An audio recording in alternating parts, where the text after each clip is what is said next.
Cuando uno echa un vistazo a la larguísima historia de la humanidad, se da cuenta de algo alucinante. Durante miles y miles de años, la calidad de vida, bueno, apenas cambió. Era una línea prácticamente plana. Y de repente, en dos momentos muy concretos, todo se disparó. Vamos a desgranar cómo conseguimos escapar de ese estancamiento que parecía casi eterno. Y esta es la pregunta del millón, la que tenemos que resolver. ¿Por qué, durante la inmensa mayoría de nuestra existencia como especie, el progreso económico era casi una ilusión? Parecía que cada vez que dábamos un pasito hacia adelante, algo nos empujaba de nuevo hacia atrás. ¿Qué fuerza invisible nos tenía atrapados? Pues esa fuerza invisible tiene un nombre, la trampa malthusiana. Este gráfico lo ilustra a la perfección. La renta por persona podía subir un poco, bajar otro, pero nunca despegaba de verdad. Cualquier mejora, cualquier avance en la agricultura o en la tecnología era inmediatamente devorado por el crecimiento de la población. Y vuelta a la casilla de salida. Venga, vamos a meternos en faena. Para entender las grandes escapadas, primero tenemos que entender bien cómo funcionaba esa prisión. Tenemos que comprender las reglas de ese juego de suma cero que dominó nuestra historia durante tantísimo tiempo. A ver, a finales del siglo XVIII, un pensador, Thomas Malthus, dio en el clavo. Se dio cuenta de algo fundamental. La población, si la dejas a su aire, crece de forma exponencial. 2 se convierten en 4, 4 en 8 y así, se dispara. Pero la comida, limitada por la tierra que hay, solo podía aumentar de forma lineal, de uno en uno, por así decirlo. Este desequilibrio era, literalmente, una bomba de relojería demográfica. Y claro, ese desajuste creaba lo que llamamos el techo malthusiano, que, para entendernos, era simplemente el número máximo de personas que un territorio podía alimentar. Una y otra vez a lo largo de la historia, las sociedades crecían hasta que, ¡pam!, se daban de bruces contra ese techo. Y ahí venían las hambrunas, las epidemias, las guerras, la población se reducía de golpe y el ciclo volvía a empezar. Pero claro, la humanidad no se iba a quedar quieta, ¿verdad? Hubo un primer gran intento de fuga, una primera revolución. Y la clave no fue solo la agricultura, como se suele pensar, sino algo mucho más de fondo, una nueva forma de controlar la energía. Fijaos bien en este gráfico, porque lo interesante es ese primer escaloncito casi minúsculo. Durante siglos y siglos la línea de la población mundial es plana, plana, plana. Y de repente, ¡zas!, aquí, sobre el 10.000 a.C., algo pasa. Ese es el impacto de la agricultura y de la domesticación de animales. Y aquí está el quid de la cuestión. La agricultura no iba solo de plantar cosas. Fue la primera vez que la humanidad, por así decirlo, hackeó los flujos de energía de la naturaleza a gran escala. Al domesticar plantas y animales, lo que hicimos fue concentrar la energía del sol en un espacio mucho más pequeño, lo que permitió que un mismo trozo de tierra alimentara a muchísima más gente que antes. Pero, y este es un pero gigantesco que dura milenios, esta primera escapada fue un espejismo. Como dice la cita, todo ese éxito agrícola tuvo una consecuencia totalmente previsible. Más comida significó más gente. La población mundial creció, sí, pero la vida de una persona normal y corriente apenas mejoró.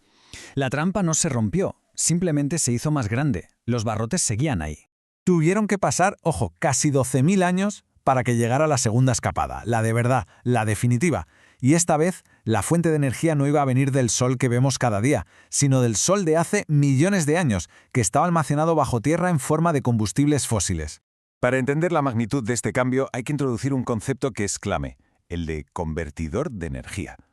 Si lo pensamos, todo es un convertidor, una planta que hace la fotosíntesis, nuestros propios músculos, el motor de un coche.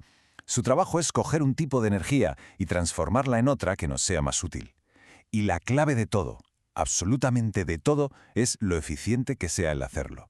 Y esta tabla, bueno, es que habla por sí sola. La diferencia es sencillamente abismal. Pasamos de la bajísima eficiencia del mundo orgánico, una planta apenas aprovecha el 1% de la energía del sol, un músculo un 20%, a la increíble eficiencia de las máquinas, con motores eléctricos que superan el 90%. Este salto lo cambió absolutamente todo. Y el resultado lo vemos aquí. Esta es, sin exagerar, una de las imágenes más importantes de la historia de la humanidad. Esos nuevos convertidores súper eficientes, alimentados por la energía tan densa del carbón, hicieron que nuestro consumo de energía se saliera de cualquier escala imaginable. Esa línea que sube casi en vertical no es solo un dato, es el sonido de las cadenas del techo malthusiano rompiéndose por fin y para siempre. Romper las cadenas de la trampa malthusiana no solo transformó la economía, claro, cambió la estructura misma de la sociedad, hasta la forma en la que las familias crecían y concebían la vida. Esta nueva era de energía abundante provocó algo que no había ocurrido nunca antes, la llamada transición demográfica. En esencia, el motor de la trampa malthusiana, esa regla de más comida es igual a más gente, empezó a fallar por primera vez en la historia. El proceso fue como una coreografía en 3 actos. Primer acto, la mortalidad se desploma. Mejor comida, mejor sanidad, mejor higiene, la gente vive mucho más. Segundo acto, la natalidad durante un tiempo sigue altísima, por las nubes. El resultado, una explosión de la población. Y aquí viene el giro de guión, el tercer acto.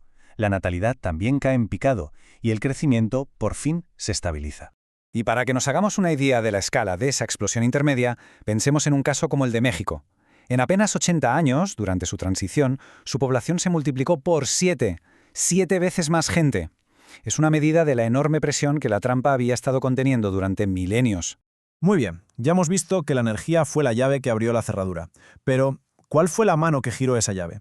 ¿Qué fuerza hay detrás, impulsando tanto la primera escapada como sobre todo la segunda? Porque al final, el verdadero motor no es un recurso externo, no es el carbón ni el sol. El motor es interno, es el ingenio humano, la innovación, esa capacidad increíble para crear nuevas herramientas, nuevos procesos y nuevas ideas, que nos permitieron primero domesticar plantas y luego desatar el poder del vapor. Y es que la innovación tiene una dinámica fascinante, que se describe genial con la idea del cuello de botella. Imagina una cadena de producción. Cuando mejoras un eslabón, de repente el eslabón más débil pasa a ser el siguiente. Se crea un nuevo cuello de botella. Y eso, a su vez, genera una presión enorme para volver a innovar y solucionar ese nuevo punto. Es un ciclo de mejora que se alimenta a sí mismo.